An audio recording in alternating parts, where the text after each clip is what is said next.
Tayo po ay manalangin, makapangyarihang Diyos, naglalang ng langit at ng lupa. Salamat sa iyong kabutihang loob sa amin. Ngayong hapon, magtatalakay kami ng isang masira na isyu.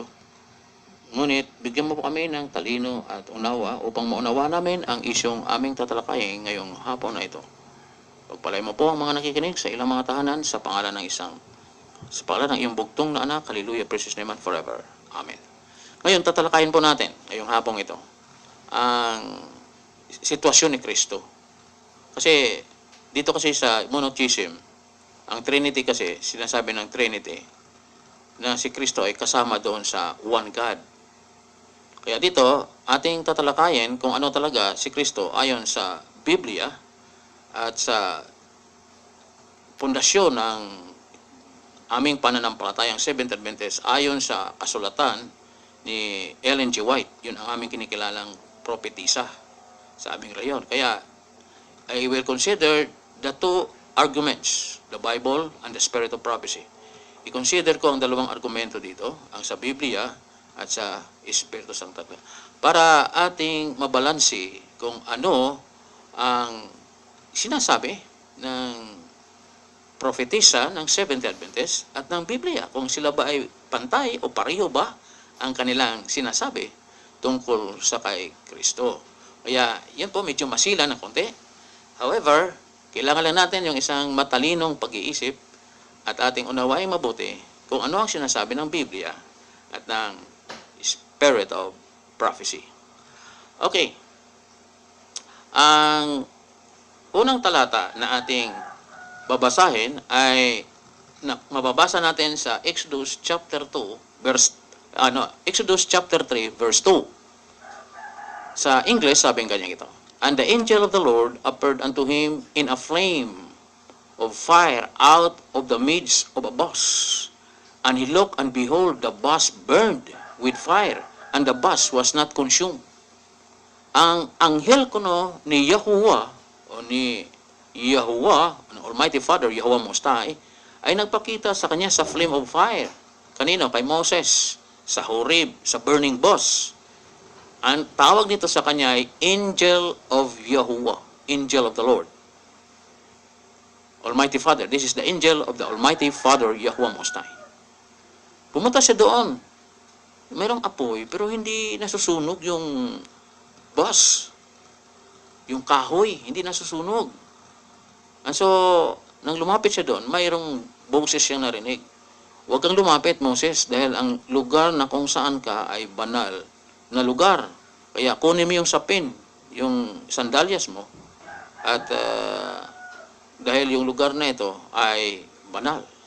And so, yun ay makikita natin, no? And he said, draw not nigh, put off thy shoes from off thy feet, for the place whereon thou standest is holy ground. Moreover, he said, I am the God of thy father, the God of Abraham, and the God of Isaac, and the God of Jacob.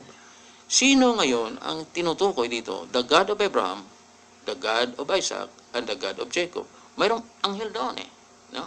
At ang anghel na yon ay angel of the Lord. And so, may dalawang persona tayo nakikita dito.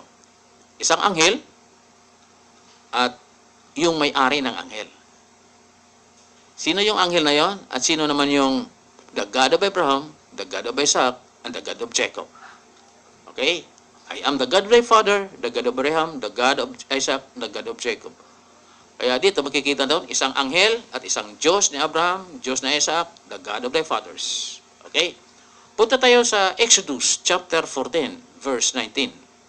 Sa Exodus chapter 14, verse 19.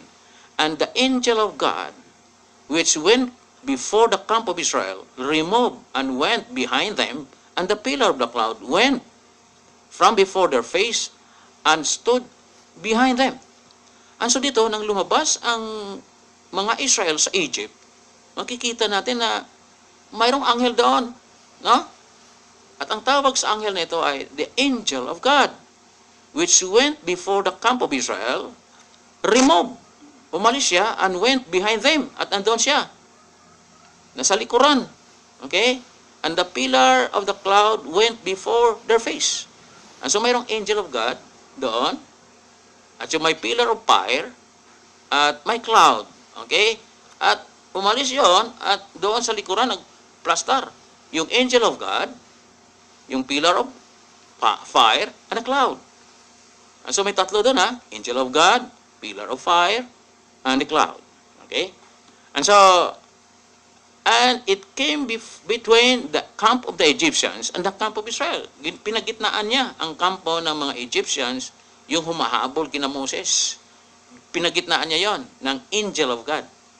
And so, this is not God, because this is the angel of God. Hindi ito Diyos. Dahil anghel ito ng Diyos. Okay? Kung palitan natin yung pangalan ng angel na messenger of God, wala namang pagkakaiba yun eh. Basta siya angel or messenger, it's just the same. Okay? Messenger or angel, pareho lang. Basta ito malinaw na sinasabi ng Bible, angel of God. Okay? At doon makikita mo, maliban sa angel na yon of God, ay mayroong pillar of fire at may pillar of cloud. Okay? Let's go to Exodus chapter 23, verse 20. Sabi niya dito, behold, I send an angel before thee. Sino nagsalita nito? Hindi naman po pwede yung angel na ito na ipipadala niya. Behold, I send an angel before thee to keep thee in the way. And so it was the Almighty Father who spoke to Moses. Behold, I will send an angel before thee to keep thee in the way. And so itong angel na to is a protective angel of Moses. Ito ang angel na banggaitan at matapang na angel ito na siya magpoprotekta sa bansang Israel. Lalong-lalo na kay Moses. Sabi niya dito, and to bring thee into the place which I have prepared. Dadalhin kaniya nito sa lugar na kung saan aking iniready para sa iyo. Beware of him. Mag-ingat ka sa kanya. Beware of him. Mag-ingat ka sa kanya. Sundin mo. Obey his voice. Sundin mo ang kanyang kalooban, ang kanyang boses, ang kanyang sinasabi. Provoke him not. Huwag mo siyang galitin. For he will not pardon your transgressions. Kasi hindi niya papatawarin ang iyong, pag na-provoke mo siya, pag nilapas mo siya, hindi kanya papatawarin. For my name is in him. Itong angel na ito, ay dala-dala na niya ang pangalan ng Almighty Father as the authority. He has that authority of the Father. The name of the Father is being carried about and carried on by this angel. Okay? So, ang angel na ito, nandoon ang authority of the Father, nandoon ang kanyang pangalan sa angel na to. And so, kung ating i-compare ito sa John 5 verse 43, I come in my Father's name. And so, parang ang angel na ito, at yung si Yahushua HaMashiach, na I come in my Father's name, parang may similaridad. Parang may similaridad because sila ay mga name bearer.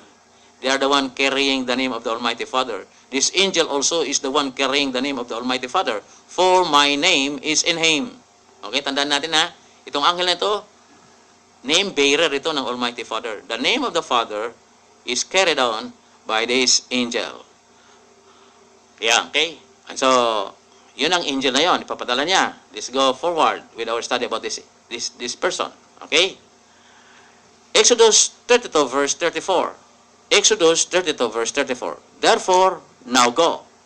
Lead the people unto the place which I have spoken unto thee. Behold, mine angel. And so it is the Almighty Father, mine angel shall go before thee, nevertheless, in the day when I visit, I will visit their sin upon them. And so, dadalhin ka talaga ng angel na ito, at siya ay mangunguna sa inyo, at dadalhin ka niya sa lugar kung saan kayo. Exodus 32, verse 34. Punta tayo sa Exodus 33, verse 2. And I will send an angel before thee, and I will drive out the Canaanites, the Amorites, and the Hittites, and the Perizzites, the Hivites, and the Jebusites, unto a land flowing with milk and honey. And so itong angel na ito ang makikipagdigma sa kanila. Lalaban ito. Tutulong ito sa digmaan ng Israel. Laban sa mga Perizzite, Hittite, Amorite, Canaanite, Hivite, Jebusite. Yun ang trabaho ng angel na ito. And I will send an angel before thee. Mangunguna ito. Now, let's go to Daniel chapter 12, verse 1. Punta tayo sa Daniel chapter 12, verse 1. But I will shew thee. And at that time, shall Michael stand up, the great prince which standeth for the children of the people. Dito kung ating titignan at pupunpunin na natin ang mga talatang ito at bigyan na natin ng description at identification, yung ID ng anghel na ito, makikita natin na ang anghel na ito sa Daniel 12:1 ay walang iba kundi si Michael. And at that time shall Michael stand up, the great prince which standeth for the children of thy people. He was with the people of Israel from the time of the Exodus. He was with Moses at Mount Horeb when the bush was burning and it was not burned. It was not consumed. He was that angel there. And that angel is no other but angel, because this is the angel, the prince that standeth for the children of the people. He was there to protect the people of Israel. He was the protecting angel of the people of Israel. This is the angel of the people of Israel. At sinong angel na yon of the people of Israel? Walang iba kundi si Michael, the great prince, prinsipe. Prinsipe siya. Kaya kung titignan natin at babasahin natin dito sa Daniel 10 verse 13, but the prince of the kingdom of Persia withstood me 21 days. But lo, Michael, one of the chief princes. Si Michael pala ay isa sa mga chief princes. There is not only one prince of heaven or angels. Ang dami pala mga prinsipeng anghel sa langit. At si Michael ay isa sa mga prinsipe ng langit. You got? This is very clear, a descriptive identification that si Michael hindi lang siya ang prinsipe, kundi madamo pa nga mga prinsipe, princes, angels in heaven, and Michael is one of the chief, yung salitang chief. And so maraming chief princes in heaven. Maybe Lucifer is one of the chief princes in heaven. And Michael is one of those chief princes in heaven. Michael, one of the chief princes, came to help me and remain there. At sinong nagsasalita dito? Si Gabriel, because the angel of Daniel is no other but Gabriel. Yun ang attending angel ni Daniel, si Gabriel. Kaya makita natin dito, nagtutulungan si Gabriel at saka si Michael. At itong Gabriel, because he is also a messenger from the presence of God, and Michael is also a messenger from the presence of God. Therefore, yung dalawang angel na ito, they are both messenger from the presence of God. Mga angels sila. Galing talaga sa presensya at Ginoo. Yung dalawang ito, si Michael at si Gabriel, they are the angels before the presence of God. At itong Michael, isa rin itong angel before the presence of God. So makita na, nang magkasala si Lucifer dito, sa Isaiah chapter 14, 12 to 14, makita natin, ang nag-replace sa kanyang position ay walang iba kundi si Gabriel. Malinaw, no? Kaya both angels, Michael and Gabriel, are angels before the presence of God. Kaya dito makita natin, kikita natin. Si Michael ay mayroon siyang trabaho kakaiba sa trabaho ni Gabriel. Daniel chapter 10 verse 21. But I will shew thee that which is noted in the scripture of truth, and this is none that he doth with me in these things, but Michael your prince. And so the prince angel of Israel is no other but Michael. Okay? Hindi po si Gabriel ang prince angel of Israel, kundi ang prince angel of Israel is no other but Michael. Mula pa noon, no? Sa panahon na nagpakita ito sa burning bush kay Moses, hanggang lumabas at hanggang sa pangkasalukuyan na panahon, this is the prince, one of the chief princes of heaven. Itong Michael is the prince of Israel. And so, malinaw, no? Napakalinaw nga itong si Michael to, prinsipe ng langit. Kaya dito, let's compare. Sa Acts chapter 5, verse 31. Punta natin ang Acts chapter 5, verse 31. Makikita natin dito, sa Acts chapter 5, verse 31. Him hath God exalted with His right hand to be a prince. Nang iluklok si Kristo doon sa kanan ng Ama, prinsipe siya. Kaya, that's why if you are trying to investigate all these texts in the Bible, kikita mo, nang umakyat para doon si Kristo sa langit, after 40 days of passion, nang mamatay siya, and after his resurrection, magkwenta ka ng 40 days of passion. After 40 days of passion, umakyat siya sa langit. Okay? Siguro mga May 29. May 29, or something like that. Mga Mayo 29, umakyat na siya sa langit. 31 AD. May 29, 31 AD, umakyat siya sa langit. At ang dumating yung June 6, June 6, ay nagkaroon ng Pentecost. Adlaw nga Domingo. Okay? Adlaw nga Domingo yan. At dito, kung babasahin natin ang Acts chapter 5, verse 31, Him hath God exalted with His right hand to be a prince. King James Version ito ha. Kasi sa iba ay leader. Okay, ruler sa iba. Pero mas maganda itong prince kasi si Michael talaga ay prinsipe. Okay? Him hath God exalted with His right hand to be a prince. Hindi niluklok ang Kristo doon sa kanan ng Ama, ng Amangin Diyos Niluksok sa doon na isang prinsipe. Ang ibang translation, ruler, leader. Pero mas maganda itong prince kasi medyo mataas-taas ang antas ng salitang prince, no? Him hath God exalted with His right hand to be a prince. Ngayon, tanong natin, kung kasama siya doon sa monotheistic Trinity, kasi ang Trinity nagsasabi, iisang Diyos, Ama, Anak, at Espiritu Santo. Si Kristo, nang iluklok siya doon sa kanan ng Ama, isa siyang prinsipe at tagapagligtas. Prince and Savior for to give repentance to Israel and forgiveness of sins. Kaya dito malinaw na kahit sa Revelation chapter 12 verse 1, Michael stand up, the great prince which standeth for the children of Israel.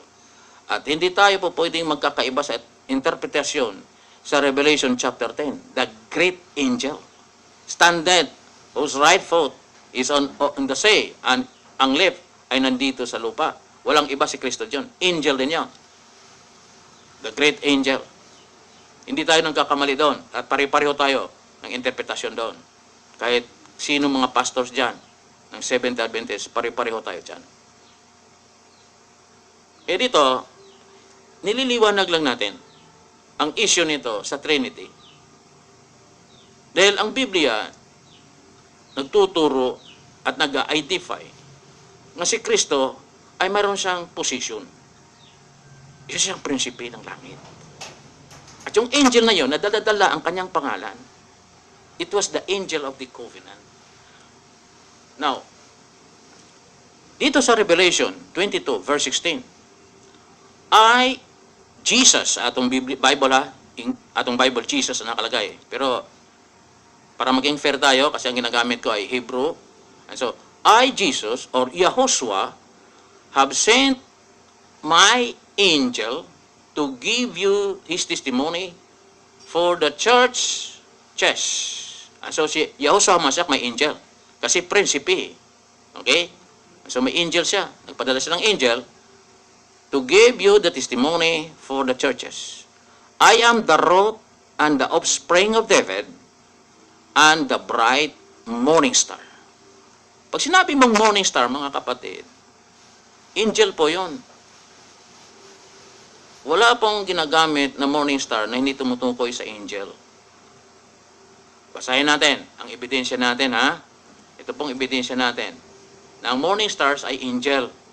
Hindi naman tayo po pwedeng magsalita na hindi angel yung morning stars. Pag sinabi mong morning stars, they are angels. They are called sons of God. Job 38, verse 4 to 7. Where wast thou when I laid the foundations of the earth? Declare, if thou hast understanding, who hath laid the measures thereof, if thou knowest? Or who hath stretched the line upon it?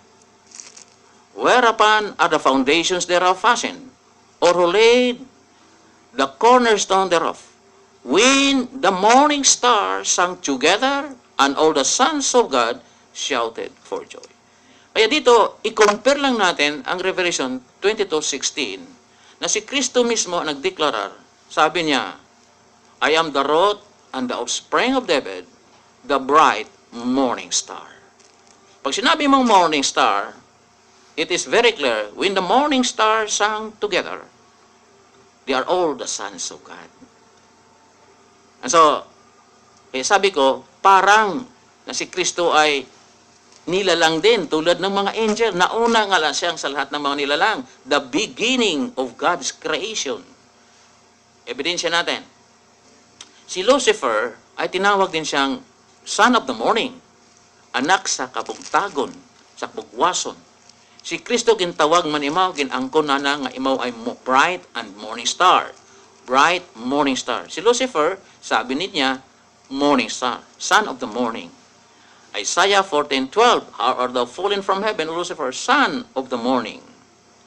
Lucifer is called son of the morning, and in Job chapter 38, verse 6 and 7, when the morning stars sang together, and all the sons of God shouted for joy. At so malinaw, ang mga morning star ay mga one of the chief princes. Si Lucifer, chief princess yan of heaven. Anong pagkakaiba ni Kristo at saka ni Lucifer? Dito natin, bibigyan natin ng konting distinction. No? Pagkakaiba, yung dalawang yan. Punta tayo sa Colosas, Kapitulo 1, versikulo 14. Dito sa Colosas, Kapitulo 1, versikulo 14, makikita natin kung ano talaga si Kristo nung unang panahon. Okay? Who was Christ in the eternal past. Sa Colosas chapter, puntahan mo natin Colosas chapter 1, okay? Colosas chapter 1, verse 14. Ito ang sinasabi niya. At pakiready ang inyong mga Bible sa Revelation chapter 3, verse 14. Okay? I-refer natin yung dalawa, i-compare Chapter 1, verse 14. Colossians chapter 1, verse 14. Ito pong sinasabi niya dito, basahin natin I-refer lang natin, compare. This is comparing studies, scripture to scripture, okay? Sabi niya sa 14. Basahin ko ito sa King James Version kasi ito ang ating pangkaraniwang version na ginagamit. In whom we have redemption through His blood, even the forgiveness of sins. Sino yon? Si Kristo yon. Walang iba yon. At sa verse 14, sabi niya, verse 15, sabi niya, who is the image of the invisible God, the firstborn of every creature. Siyang panganay ng tanan nga nila lang. Pag panganay, nauna lang siya na lumabas. And so, di kaya una siya sa tugas ang Ginoo ng Almighty Father Yahweh Most High. Hindi kaya nauna siya sa tanan nga gintuga. Kaya pumuntahan, hindi kaya. Okay? Hindi kaya nauna siya sa tanan nga gintuga ng Almighty Father dahil siya ay panganay sang tanan nga gintuga. He is the panganay. Kaya sa 17, verse 17, the same text, the same chapter, He is before all things, and by Him all things consist. Nauna siya sa tanan nga butang. At ang paagi sa Kanya, ang tanan nga butang na bugos. All things consist. Hindi kaya si Kristo ay una sa tanan nga nilalang ng Almighty Father, Yahweh Most High, because He's also the image of the invisible God. At sino lang sa Biblia ang gitawag nga image of God? Si Adan at si Eva. Let us make man in our image. Yung nagsasalitang in our image, dalawa yon. Ang Ama yon at ang Anak. The Father and the Son were together. Because Christ is also the image of the invisible God. The same image as the Father. Pareho ang larawan ni Kristo sa kanyang Ama. At doon sa Genesis 26:27, chapter 1, 26:27, let us make man in our image. At sinong kalarawan ng Ama? Si Kristo. Wala nang iba. Okay? Kaya ang kausap ng Ama, ng lalangin sa Adan at Eva, yung bugtong na anak. Si Kristo ang kausap niya doon. Ang tanong, kausap niya kaya ang Holy Spirit doon? Yan ang katanungan. Kasama ba ang Holy Spirit na kalarawan ng Ama? So far, wala pa tayong nakikitang talata na very accurate for that. Pero by presumption and speculation, pwede mo sabihin, pareho. And that is only by way of presumption and speculation. Pero wala pa tayong mga ebidensya na talata, mga mensasabi ng Espiritu ay kalarawan ng Ama. Pero ang malinaw, si Kristo kalarawan ng Ama. And so, na magsalita ito sa Genesis chapter 1, verse 26-27, let us make man in our image. Ang kausap talaga ng Ama ay yung kanyang bugtong na anak. Mayroon pa bang ibang kausap? Kung nandoon ang Holy Spirit, I don't know, speculation na yun eh. Di ba? Presumption na yun eh. Ibig sabihin butang-butang na natin yun. Huwag man kita ebidensya ka to, kung kasama bang Holy Spirit ito. Bisto sinasabi doon sa verse 1, verse 2, the Spirit of God move upon the face of the waters or upon the face of the deep. Now, doon ba sa paglala ng tao, kasama ang Holy Spirit? Wala tayong ebidensya na nandoon ang Holy Spirit na kasama, nga let us make man. Wala ding ebidensya na ang Holy Spirit ay kalarawan ng Diyos, ng Ama. Pero may ebidensya tayo na si Kristo ay kalarawan ng Ama. Therefore, by that evidence, we may conclude that the one being talked with the Father during the creation of Adam and Eve was no other but the Son. Because he's the only one spoken in the Bible as the image of the invisible God. Now, let's go to, tinatawag natin na, let's go to Genesis, not Genesis, Revelation chapter 3, okay? Revelation chapter 3. Let us compare this text, Kinakumpara lang natin ang talata dito. This is a very good study, okay? Kinukumpara lang natin ang mga talatang ito, okay? Chapter 3, verse 14. Revelation chapter 3, verse 14. At ito, ang tinutukoy dito, ay walang iba, si Kristo din. Okay? Okay, basahin natin sa King James Version kasi itong ating mga pangkaraniwan at itong paborito nating version ng Bible. 14. And unto the angel of the church of the Laodiceans write, these things saith the Amen. At yung Amen ito, wala tayong pagkakaiba sa interpretation, si Kristo ang tinutukoy niyan. Lahat ng theology, lahat ng pastors, ministers ng Seventh Adventist, basta ang Amen na yan, walang iba kundi si Kristo. The faithful and true witness. Yung faithful and true witness, ang tinutukoy niyan, walang iba, si Kristo. Okay? And the beginning of the creation of God. Sino ang pasimula ng paglalang ng Diyos? Is the beginning of the creation of God. Doon nagsimula kay Kristo ang paglalang.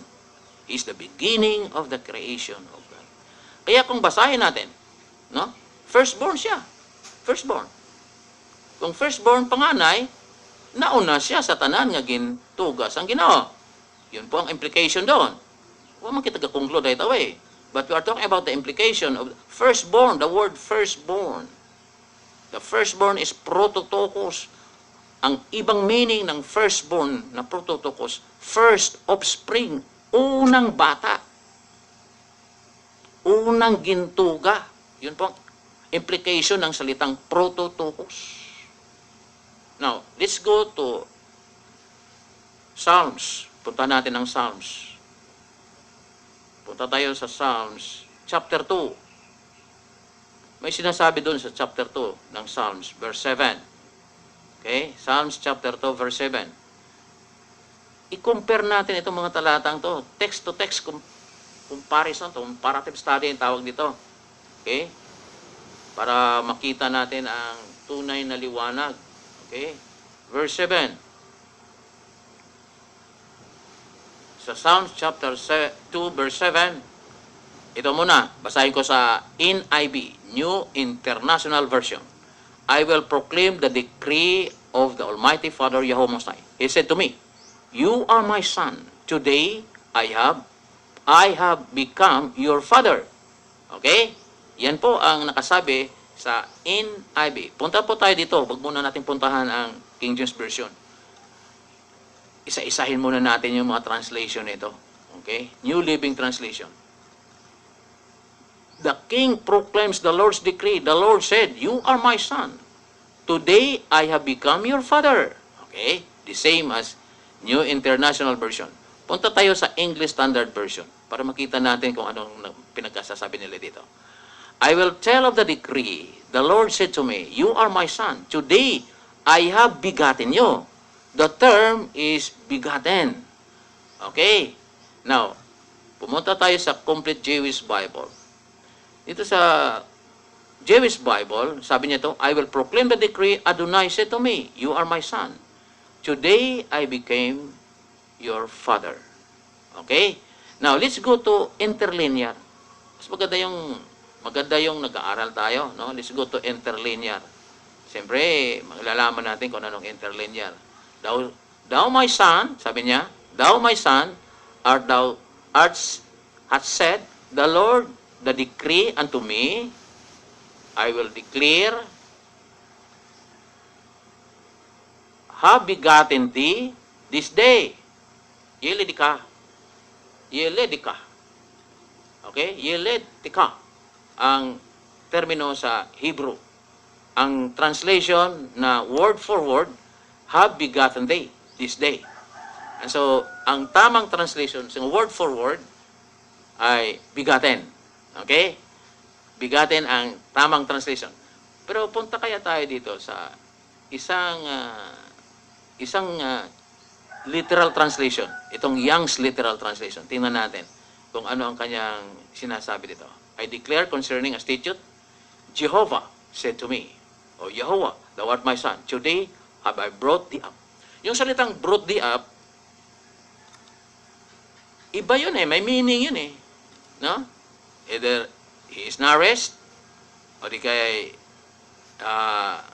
ginawa siya, he was shapen, he was formed, lumabas siya doon, I brought thee up. And so, may mga termino yan sa Hebrew. Okay? May mga termino sa Hebrew, yung salitang brought thee up. And so, sa Young's literal translation, no? Ito ay literal translation, literal per literal. Ang ginamit na salita ay brought thee up. Now, let's go, para maintindihan natin ito mabuti, let's go to Proverbs chapter 8. Ito sa Proverbs chapter 8, verse 22, at punta din natin yung original. Proverbs chapter 8, verse 22. Ito ay comparative study natin to, ha. Okay? Kasi hindi natin makikita no? Ang katotohanan kung hindi tayo mag-compare ng talata por talata. Pero kanina malinaw ang comparison natin, no? Si Kristo, si Michael Archangel, siya po ay anghel. Okay? Kapag anghel, sons of God, morning stars, nilalang. Okay? Prototokos, first offspring, firstborn, nauna siya sa tanan, ng nilalang ng Diyos. Okay? Okay. Dito, sabi niya dito, the Lord brought me forth at the first of His works. Yan ang salita. Now, let's go to literal translation. Yang muna. Kasi para malinaw-linaw ito, literal talaga. Jehovah possessed me.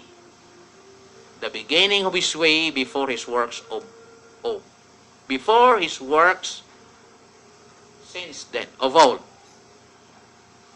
And so the word possessed, kung puntahan natin sa Hebrew, puntahan natin ang Hebrew word, kung ano ang ibig sabihin ng salitang possess sa Hebrew word. Ang sabi dito, before His ways, the beginning, He possessed me. Ang salita dito ay kanaa. At tingnan natin ang meaning ng kanaa. Okay? Sa Strong's Concordance. May meaning itong kana. Sa Strong's Concordance. Sa Strong Concordance, may meaning itong kana. Kanaw. Kaunaw. Ang pronunciation talaga is kaunaw. A primitive root to erect, to create. The Lord created me. Yan ibig sabihin ng kaunaw. And so, yung primitive root ng salitang kanaw, kaunaw, o kana, siyempre, sa simple natin salita ay Q-E-N-A-H. Okay? Q-E-N-A-H. Kana. Pero ang pronunciation talaga sa Hebrew is kaunaw. At ang meaning nito, sa primitive root, yung original meaning ay to erect, to create. Kaya dito makikita natin, the Lord created me. Okay? Yan pong ibig sabihin ng salitang kaunaw. The Lord created me. At sino yung first possessed in the beginning of His way before His works of old? Sino yon? Ay siyempre, from the age I was anointed. Anointed siya. from the time the former states of the earth. And there being no depths, I was brought forth. Yung salitang brought forth sa 24 ay mayroong meaning yan sa Hebrew. Tingnan natin. Yung brought forth sa 24, verse 24 nito, ay may meaning yan sa Hebrew. Tingnan natin kung anong meaning nito sa Hebrew. Mas mabuting puntahan natin ang Strong's Concordance pagkatapos kasi ito may mga Strong's Concordance naman dito sa 24. Okay. I was brought forth. Chulao. Pag iba, sa ibang sa ibang pronunciation ito ay chol. And what is the meaning of the word chol? Brought forth. Ito yon. May meaning yan. Tingnan natin ang meaning nito sa Strong Concordance. Okay? Chaol, call, or child. A primitive rope properly to twist or whirl circular spiral manner, especially to dance, to wreath in vain, especially of parturition. Alam ba yung salitang parturition? Yung paglabas. Di ba kapag ang bata nagaling sa tiyan ni nanay na, pagka nagluwal na ang nanay ng kanyang anak, ang tawag niyan is parturition. And so, yung salitang parturition, may connection sa salitang chaol, to be brought in pain. Yun ang ibang meaning ng chaol. Ilabas ito na may kasakit. Okay? This day have I begotten thee. Brought forth means, chaol means, I have brought you out, therefore with pain I have brought you out. Saan kayo nanggaling siya? Sa bosom of the Father, talagang sa tiyan kayo ng Ama nanggaling siya. Okay. Kaya dito, kung mag-aaral tayo ng mga Hebrew language, kikita natin may mga implication. No? Hindi naman tayo nagkukonclude nito. But it's a study, parang may implication. Okay? Yung implication na yon, hindi natin madidisregard yon. Dahil nandoon sa Biblia, ang implication, it is supported by the Bible text. Yung implication na yon. However, we don't have conclusion as of yet. Pero malinaw, nang umakyat si Kristo doon sa langit, ay umakyat siya doon sa langit sa 5:31 ng Acts bilang prinsipe at tagapagligtas. Kaya, mayroong pagkakaiba, no? Ang Trinity Doctrine at ang Biblia, no? Mayroon eh. Mayroong pagkakaibang Trinity Doctrine at ang Biblia pagdating sa position na yan. Kasi ang Biblia nagtuturo, parang si Michael Archangel siya. At hindi naman natin maitututwa na tayong Seventh Adventists naniniwala na si Kristo ay yung si Michael Archangel. Kahit yung si Ellen G. White naniniwala na si Kristo ay yung si Michael Archangel. Let's go to the Spirit of Prophecy na. Okay? Ang dami na nating mga talata at pinuntahan na natin yung ebidensya nito. At punta na tayo dito sa Spirit of Prophecy, no? Ano bang sinasabi ng Spirit of Prophecy tungkol dito? Yun ang ating titingnan ngayon, okay? What is talked about by the Spirit of Prophecy? Kay Ellen G. White, na naman natin tayo pupuntuhan, okay? Kay Ellen G. White. Sabi dito sa spiritual gifts, ISP, 1 ISP, 710, page 17, paragraph 1. 1 ISP, page 17, paragraph 1. Satan in heaven, before his rebellion, was a high and exalted angels. Next in honor to God, their Son, his countenance like those of the other angels, was mild and expressive of happiness. His forehead was high and broad. Now, lundag tayo. Okay? Lundag tayo sa ibaba. Kasi mahaba na itong babasahin ko pa yan eh. Okay? And shone around the brighter and more beautiful than the other angels, yet Yahushua, God's their Son, had the preeminence. Yun ang term dito. May preeminence si Yahushua HaMashiach sangsakay Lucifer. In other words, being the firstborn, being the prototokos, he had the preeminence. Nauna siya, the firstborn of all creation. The beginning of God's creation. Yun ang tinatawag doon sa Revelation chapter 3, verse 14. The firstborn of all creation, the beginning of all creation. Kaya dito makita, God's their Son, Yahushua or Jesus, God's their Son, had the preeminence over all the angelic host. Yan ang sinasabi ng Spirit of Prophecy. Yahushua, God's their Son, had the preeminence of all the angelic hosts. Nauna siya sa mga anghel. And so, tama yung sinasabi na prototokos, firstborn, first of spring. Tama yung sinasabi sa Revelation chapter 3 verse 14, the beginning of God's creation. Kaya dito makikita natin, no? May preeminence siya. Okay? Takbo natin sa 17, paragraph 2. 1 Ispe, 17, paragraph 2. The great Creator assembled the heavenly host that He might in the presence of all the angels confer. Yung salitang ginamit ito ni Ellen G. White, confer. Yung confer. Special honor upon His Son. The Almighty Father before the angels of heaven, the angels of heaven gathered together, and before the angelic host of heaven, the Almighty Father confers special honor upon His Son. The word confer. Kaya tingnan nyo sa dictionary ang salitang confer. Kung anong ibig sabihin ng salitang confer sa dictionary. The Son was seated on the throne with the Father, and the heavenly throng of holy angels was gathered around them. The Father then made known that it was ordained. The word term ginamit dito is ordained. It was ordained by the Father, by Himself, that Christ, His Son, should be equal with Himself. Yung equality ni Kristo, ordained by the Father. He was equal with the Father because He was ordained equal with the Father before the angelic host of heaven to confer special honor upon His Son. And He ordained His Son to be equal with Himself. Kaya medyo layo ang turo ni Ellen G. White sa Trinity. No? Iba ang turo ni Ellen G. White sa Trinity. Kasi ang Trinity, co-equal. Okay ba? Co-equal, co-creator, co-eternal. Di ba? Equal in power, etc. Pero tignan mo, ordained. Kaya kung i-refer natin ang talata, ang text na ito ni Ellen G. White, sa Matthew 28:16, all power is given, binigay. Was it returned or ibinigay? Kaya dito makikita natin another interpretation. Ang salitang given, baka interpretahin yun, ang iba naman yun. Saan galing yun? Ibinigay Saan galing? Sinabi man niya sa kanya, Ama, iwan ko muna ito sa iyo. Okay? Ibibigay ko muna sa iyo ito. Yung power kong ito.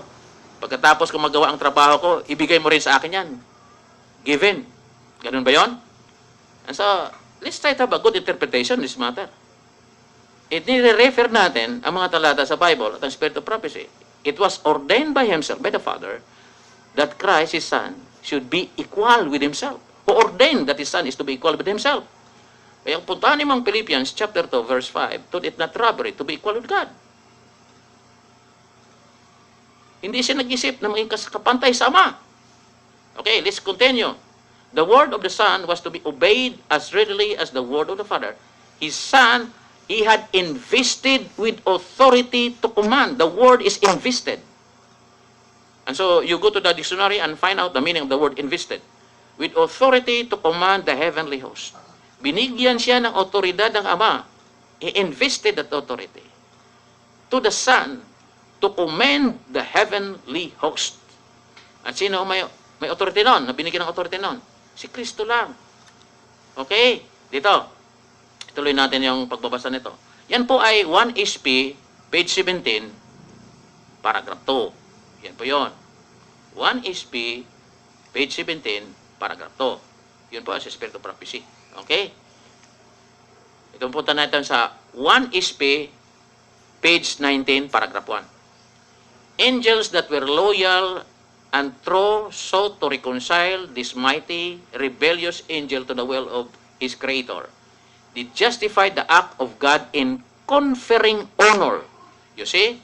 Sabi ng mga angel, they justified the act of God in conferring honor. I-confer ang honor doon sa Son. Upon Yahushua Mashiach, o kay Jesus Christ, and with forcible reasoning, so to convince Satan that no less honor was his now than before the Father had proclaimed the honor which He had conferred upon His Son. That is before the angelic host na pagdeklarar ng special honor to the Son. Ano yon? Ordained to be equal with the Father. Invested with authority to be equal with the Father. Everything the Father has, the Son has, because it was ordained, it was invested, it was conferred upon Him. Kung ano ang mayroon ng Ama, mayroon ng Anak, dahil yun ang ginawa ng Ama. He ordained the Son, conferred special honor, He ordained, He conferred, He invested special honor to the Son. Kaya kung ano ang mayroon ng Ama, mayroon din ng Anak. Yun po ang ating position dyan. Because it was ordained. Okay? Pero, nung kang sinabi na kapantay sila. Di ba? Naging kapantay lang sila dahil inordain ng Ama. He conferred the Son. He invested the Son of special power and honor to be equal with the Father. Pero kung hindi siya diniklara ng Ama ng special honor, hindi siya po pwedeng maging equal. Kasi sa Philippians chapter 2 verse 5, let this mind be in you, which was also in Yahushua HaMashiach, who being in the form of God, thought, hindi nag-isip, thought it not robbery to be equal with God. Although He was already in the form of God. He was already in the form of God. He thought it not robbery to be equal with God. Kita mo yung ugali ni Lucifer. I will be like the Most High. I will be equal with the Father. But Yahushua HaMashiach, sabi niya, hindi ko hangarin na maging kapantay sa Ama. Yan ang si Yahushua HaMashiach eh. Yan si Jesus Christ ninyo. Okay, si Jesus Christ. Okay, inyo yan. Yan ang si Jesus Christ, no? Yan po ay si Yahushua HaMashiach.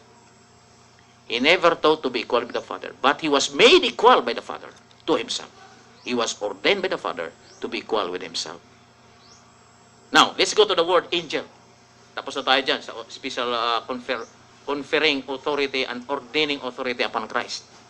Yan ay sa ESP, 1 ESP 17, paragraph 1 to 19, and paragraph 1. Let's go to this angel. Kung si Kristo ba'y anghel, ayon sa Spirit of Prophecy.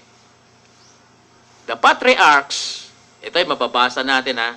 I will bigyan natin kayo ng kung saan natin mababasa. Patriarchs and Prophets, page 196, paragraph 3. Okay? Patriarchs and Prophets, page 196, paragraph 3. The patriarch now discerned the character of his antagonist. Sino to? Walang iba ito kundi si Jacob. Okay?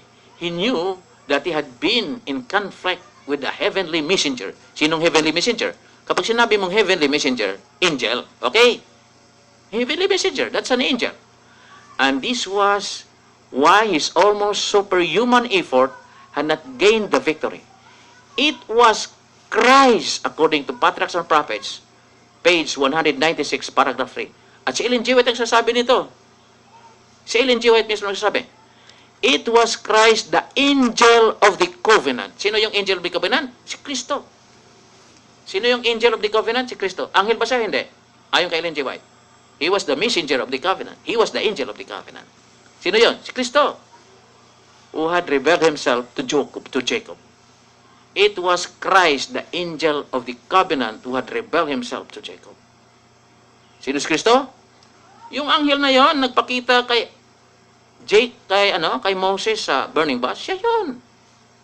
Yung binasa natin mga talata kanina. Yung anghel na yon, nakasama na nagpagitna sa bituan ng Egyptian camp at saka Israel, siya pa rin yun. He was that angel who was told to go before him. At sino yung angel na yon? Michael Archangel, one of the chief princes. Now, yun ang inaano na natin, ina-identify lang natin si Kristo. We don't have any conclusion so far. Okay? Pero malinaw. Patriarchs and Prophets, no? Si Christ, yung angel of the covenant. Wala nang iba. Okay? Dito, Evangelism, page 532, paragraph 3. From city to city and town to town, to all people, rich and poor, free and bond, Christ, the messenger of the covenant.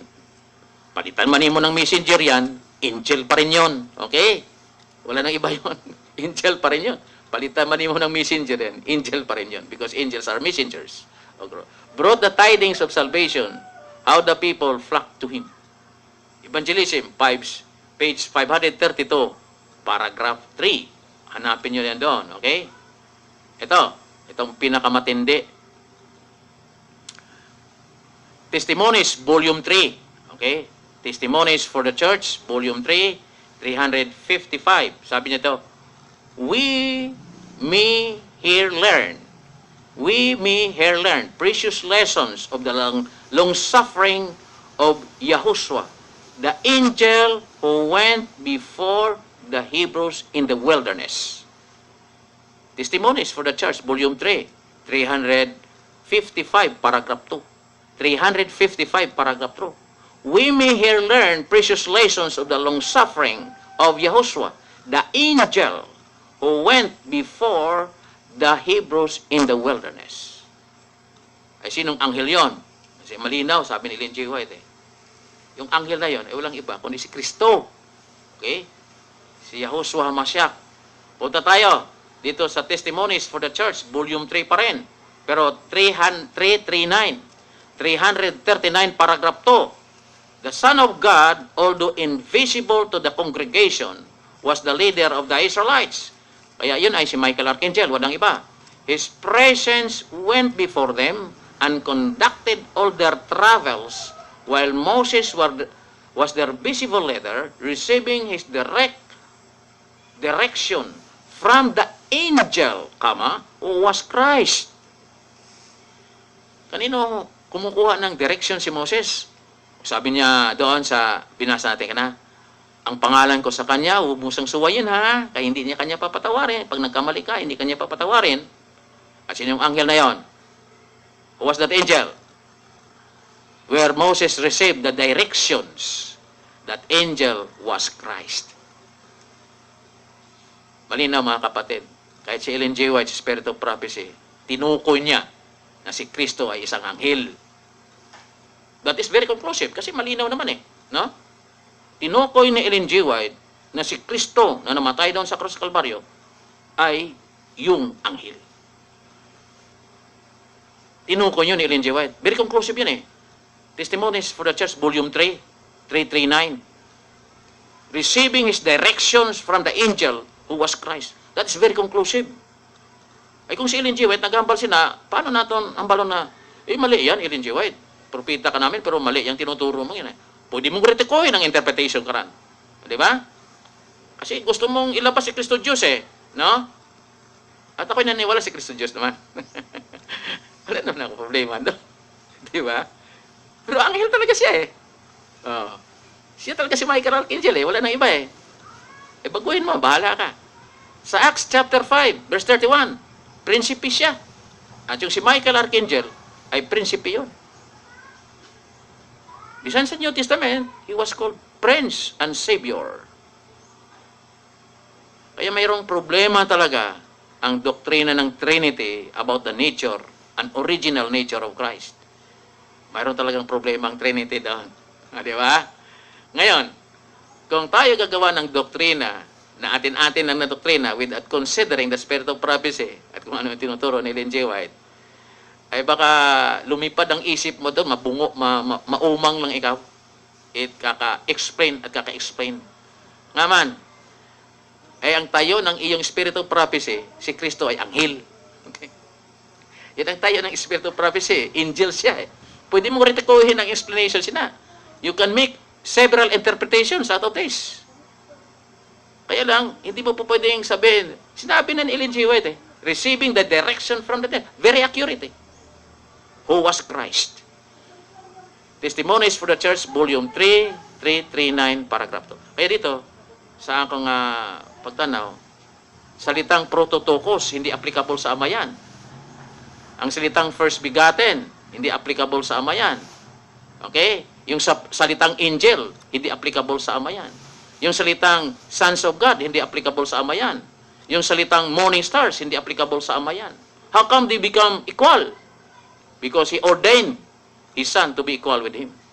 Kasi yung mga terminong yan sa Biblia, kung ating pag-uusapan, hindi talaga applicable sa Ama. Kaya ang Ama at ang Anak sa ganong posisyon, sa nature na ganon, magkaiba talaga sila. Hindi mo pwedeng tawagin ng Ama ay morning stars Di ba? Hindi mo rin pwedeng tawagin ng Ama ay sons of God. Di ba? Pero pag Doon sa Trinity kasi, sinabi ng Trinity, may isang Diyos. Ang Ama, ang Anak. Oh, kita mo. May problema na doon sa pangalawa eh. Ang Ama, ang Anak. Ang Espiritu Santo, may problema na tayo doon pagdating doon. Kaya dito, ito, ang gusto niyong isunod na lang natin kasi alas 2:08 na ang atong oras dire. And so, i-continue na lang natin sa Monday, no? Iriripasuhin natin itong pag-aaral na ito. At yung mga talata, mga text na yon na quoted ko sa Espiritu Prophecy, i-review nyo. Kung ano yung konteksto, lahat-lahat, hanapin nyo yung konteksto. Mas maganda yung nag-aaral din. And then, you can find your own position. Okay? You can make your own position. Ang dami pa dito mga talata, oh, sa akin naman. Sa tinatawag na salita sa con. Yung con, tinatawag na mayroong aklat na tinatawag na Counsel for the Church, 350. The angel who is Christ himself, the Savior of sinners, put to silence the accuser of his people. Counsel for the Church yan, ha? 350, paragraph 3. And so, ang dami dito mga text na sinabi si Ellen G. White na si Kristo ay anghel. How could you reconcile now the doctrine of Trinity if our position is the same as the Roman Catholic Church? Kung ang position natin sa Trinity ay pareho sa Roman Catholic Church, sablay tayo. Hindi po pwede. Kaya, kailan mag-ingat tayo? Tayong mga Seventh Adventists. Huwag nating i-position yung ating position na katulad ng Roman Catholic Church. Kasi, sasablay tayo eh. Pag sinabi ng, kung ang kadibate mo ay humawak ng mga talatang ito sa Spirit of Prophecy, bababa ka sa stage, sa hiya. Kasi letra por letra nababasa nila. Tama? And so, let us be careful with our position about the doctrine of the Godhead. Let us try to find out the real truth. At ating baguhin yung mga mali nating position. Yun ang gusto kong sabihin. Pag mali ang position, baguhin natin. Kasi mali nga eh. Bakit itutuloy sa kamalian? Ituwid natin yung kamalian. Kung may mali, ituwid natin. Yun lang ang purpose natin sa ating pagtatalakay nito, isyong ito. Okay? Kung nakita natin may mali tayo doon, ituwid natin yung kamalian natin. Madali namang mag-accept ng kamalian eh. Ako, gano'n din ako nung unang panahon.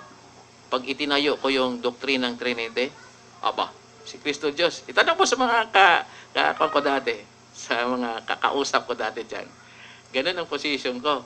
Kaya, mas magandang nagre-research para makita natin kung ano talaga ang position ng Bible and the Spirit of Prophecy about Christ.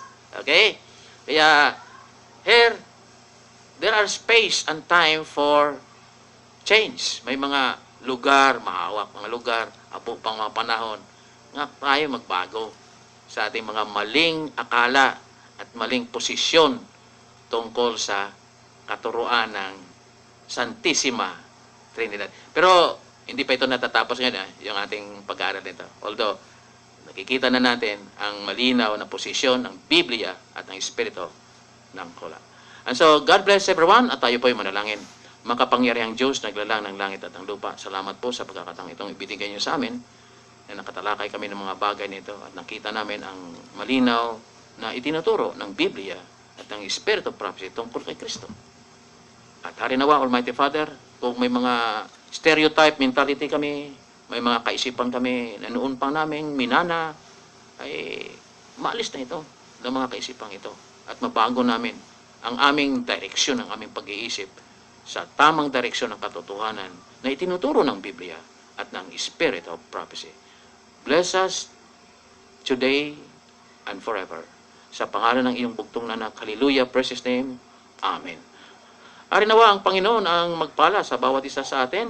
At huwag nating kalimutan, okay, Diyos pa rin ang katotohanan. Don't forget that God is always right.